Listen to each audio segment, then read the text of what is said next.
Hola, hoy vamos a hablar sobre el sistema límbico, el hipotálamo y sus conexiones.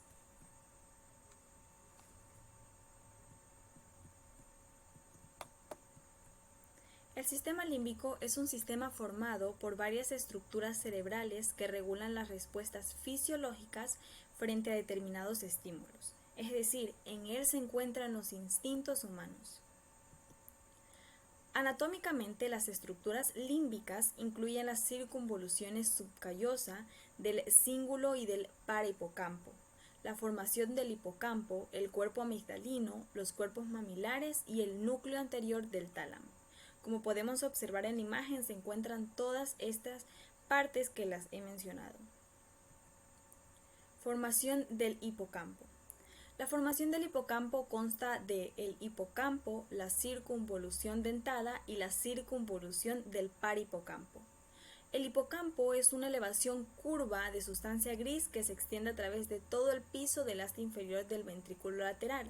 Como podemos observar en la imagen que está presentada aquí, justamente está coloreado de color turquesa, pues ese es el hipocampo. Es una importante región en nuestro cerebro ya que cumple un papel fundamental o un papel principal en procesos tan importantes como la memoria y el aprendizaje. En esta imagen podemos observar la disección del hemisferio cerebral derecho, la que se expone la cavidad del ventrículo lateral mostrando el hipocampo y otras partes. Cuerpo amigdalino. El cuerpo amigdalino se parece a una almendra. Está situado en partes por delante y en partes por encima de la punta del asta inferior del ventrículo lateral del cerebro. Como podemos observar en la imagen, está coloreado de color rojo y realmente tiene forma de almendra el cuerpo amigdalino. En los pacientes con trastornos en el estado de ánimo se observa una cierta tendencia a presentar un complejo amigdalino izquierdo de menor volumen. Vías de conexión del sistema límbico. Las vías de conexión del sistema límbico son el alveo, la fimbra, el fornix, el vasículo mamilotalámico y la estría terminal. El alveo está formado por una fina capa de sustancia blanca que se encuentra en la superficie superior o ventricular del hipocampo. Está formado por fibras nerviosas que se originan en la corteza del hipocampo. Las fibras convergen en el borde medial del hipocampo para formar un haz que se conoce como fimbria. La fimbria sale entonces del extremo posterior del hipocampo. Estructura del hipocampo y la circunvolución dentada. La estructura cortical de la circunvolución del parahipocampo consta de 6 capas. Siguiendo la corteza hacia el hipocampo, existe una transición gradual desde una organización de 6 capas a otra de 3 capas. Estas de 3 capas son la capa superficial molecular formada por fibras nerviosas y pequeñas neuronas dispersas, la capa piramidal formada por muchas neuronas grandes de forma piramidal. Conexiones aferentes al hipocampo. Las conexiones aferentes al hipocampo se pueden clasificar en 6 grupos. Las fibras que surgen de la circunvolución del cíngulo y se dirigen hacia el hipocampo, las fibras que surgen de los núcleos septales, que pasan por detrás del fornix hacia el hipocampo. También tenemos las fibras que surgen de un hipocampo y atraviesan la línea media hacia el hipocampo contrario en la comisura del fornix. Las fibras que producen la inducium graecium y que trasladan a través de la porción posterior de las estrías longitudinales hacia el hipocampo.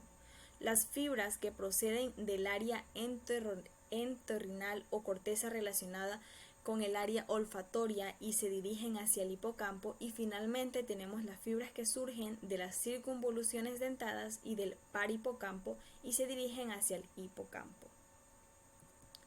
Conexiones eferentes al hipocampo. Los axones de las células piramidales grandes del hipocampo emergen por formas del alveo y la fimbra. La fimbra continúa como el pilar del fornix. Los dos pilares convergen para formar el cuerpo del fornix. A continuación vemos un cuadro sinóptico o un cuadro conceptual que dice que los axones de las grandes células piramidales del hipocampo, seguido a esto, forman el alveo y la fimbra. Luego la fimbra continúa como el pilar del fornix, como ya se mencionó. Seguido a esto, los dos pilares convergen para formar el cuerpo del fornix. Luego el cuerpo del fornix se divide en las dos columnas del fornix y finalmente se curvan hacia abajo y adelante por delante de los forámenes interventriculares. Las fibras que dirigen desde la zona posterior hacia la comisura anterior para penetrar en el cuerpo mamilar donde termina el núcleo medial. La segunda es las fibras que se dirigen desde la zona posterior hacia la comisura anterior para terminar en los núcleos anteriores del tálamo. Como tercero tenemos las fibras que se dirigen desde la zona posterior hacia la comisura anterior para penetrar en el tegmento del mesencéfalo. Luego tenemos la cuarta, que es las fibras que se dirigen desde la zona anterior hacia la comisura anterior para terminar en los núcleos septales, el área preóptica, lateral y la parte anterior del hipotálamo. Finalmente tenemos las fibras que se unen en la estría medular del tálamo para alcanzar los núcleos avenulares.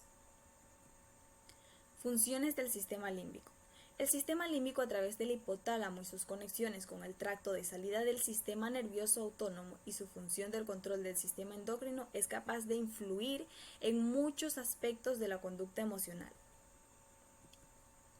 Está formado por partes del tálamo, hipotálamo, hipocampo, amígdala cerebral, cuerpo calloso, septo y mesencéfalo. Como podemos observar en imagen, y está ubicada, valga la redundancia, la ubicación de cada una de estas partes. Correlación clínica. En la correlación clínica tenemos la formación reticular. La formación reticular es una red continua de células nerviosas y fibras que se extienden a través del neuroeje, desde la médula espinal hasta la corteza cerebral. Pérdida de conciencia. En los animales de experimentación del daño producido en la formación reticular con conservación de las vías sensitivas ascendentes origina una inconsciencia persistente. Las lesiones anatómicas de la formación reticular en el hombre puede dar lugar a la pérdida de conciencia o incluso al coma. Sistema límbico. Las conexiones anatómicas del sistema límbico son muy complejas y al no conocer con todo detalle su significado, no es necesario que el estudiante de medicina intente aprendérselas de memoria. Esquizofrenia. Los síntomas de la esquizofrenia incluyen una alteración crónica del pensamiento, 529 planteamientos afectivos y retraimiento emocional. También puede observarse ideas delirantes, paranoidas y alucinaciones auditivas. Luego tenemos la destrucción del complejo amigdalino. Con la destrucción unilateral o bilateral del cuerpo amigdalino y del área paraamigdalina en los pacientes que presentan un comportamiento agresivo, se consigue en muchos casos reducir la agresividad, la inestabilidad emocional y la inquietud que los pacientes traen consigo. Disfunción del lóbulo temporal. La epilepsia del lóbulo temporal puede estar precedida por una aura de experiencias acústicas u olfatorias. El aura olfatoria suele consistir en un olor desagradable. El hipotálamo y sus conexiones. El hipotálamo es la parte del diencéfalo que se extiende desde la región del quiasma óptico hasta el borde caudal de los cuerpos mamilares. Se sitúa debajo del tálamo y forma el suelo y la parte inferior de las paredes laterales del tercer ventrículo. Núcleos hipotalámicos. El hipotálamo está formado por unas células nerviosas pequeñas que se distribuyen en grupos formados núcleos, muchos de los cuales no están claramente separados los unos de los otros. Por razones funcionales, el área preóptica se incluye como parte del hipotálamo. Zona medial. En la zona medial puede reconocerse los siguientes núcleos hipotalámicos de adelante 643 hacia atrás. Parte del núcleo preóptico, núcleo anterior que se fusiona con el núcleo preóptico, parte del núcleo supraquiasmático, núcleo paraventricular, núcleo dorsomedial, núcleo ventromedial, núcleo infundibular y el núcleo posterior. Tenemos también la zona lateral, que pueden reconocerse los siguientes núcleos hipotalámicos de delante hacia atrás. Pues en esta está parte del núcleo preóptico, parte del núcleo supraquiasmático, núcleo supraóptico, núcleo lateral, núcleo tuberomamilar y núcleo tuberal lateral. También tenemos las funciones del hipotálamo.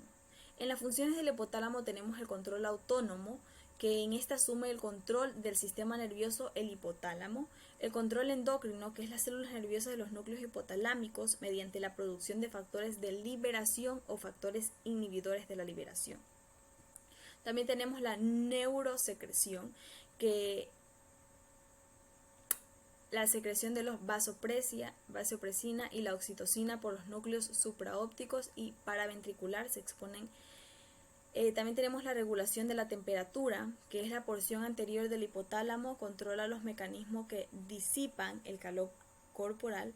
También tenemos la regulación de la ingesta de alimentos y de agua, que es la estimulación de la región lateral del hipotálamo.